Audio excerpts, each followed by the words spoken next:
It was a busy Saturday at the mall.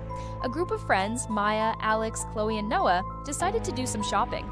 They strolled through the crowded mall, laughing and talking about the upcoming weekend plans. In the distance, they saw a man standing in the shadows with a grotesque hand that seemed out of place in the bustling mall. They couldn't help but stare. The man seemed to sense their gaze and slowly turned his head, revealing a face shrouded in darkness. The friends laughed, dismissing their unease as overactive imaginations. As they continued their shopping, they felt a tap on Chloe's shoulder. It was the man with the disfigured hand. He looked at her and slowly reached out to touch her shoulder. Startled, Chloe jerked back, knocking over a nearby display stand. The man recoiled as if in pain and quickly retreated into the crowd. Chloe examined her shoulder where the man had brushed against her and noticed a small scratch. It was nothing out of the ordinary, something she'd gotten from her cat, she thought, as the mall's public address system crackled to life. Over it, an urgent announcement was made about an emergency exit on the second floor being accidentally triggered. The friends decided to make the most of the unexpected break in their day and headed to the food court for some lunch.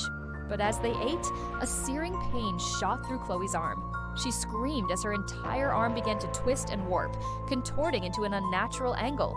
In a panic, they rushed her to the nearest hospital. But as they arrived, the doors burst open and a bloodied gurney was wheeled out. On it lay a horribly disfigured version of Noah, his body twisted and broken. As they watched in horror, more and more gurneys were wheeled out, each carrying a friend or acquaintance who had suddenly become horribly disfigured. The once bustling mall had descended into chaos. People were running frantically, screaming in terror as they witnessed the horrifying transformations firsthand.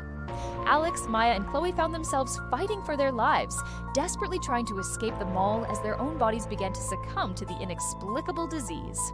They ran through the mall, dodging overturned carts and the occasional crazed shopper, their breaths coming in sharp gasps as they pushed their way through the growing darkness. Suddenly, the man with the disfigured hand appeared before them. With a cruel smile, he revealed that he was the source of the outbreak. He explained that the scratch he had given Chloe was no accident. It was a curse, one that would transform its victims into flesh-craving zombies. As he approached them, ready to claim his next victim, the friends realized the horrifying truth. One of them had already been taken, and now the rest were doomed to suffer the same fate. The last friend standing turned to face the horde of flesh-hungry zombies, their own bodies betraying them, craving the flesh of their loved ones. They were trapped in a nightmare from which there was no escape.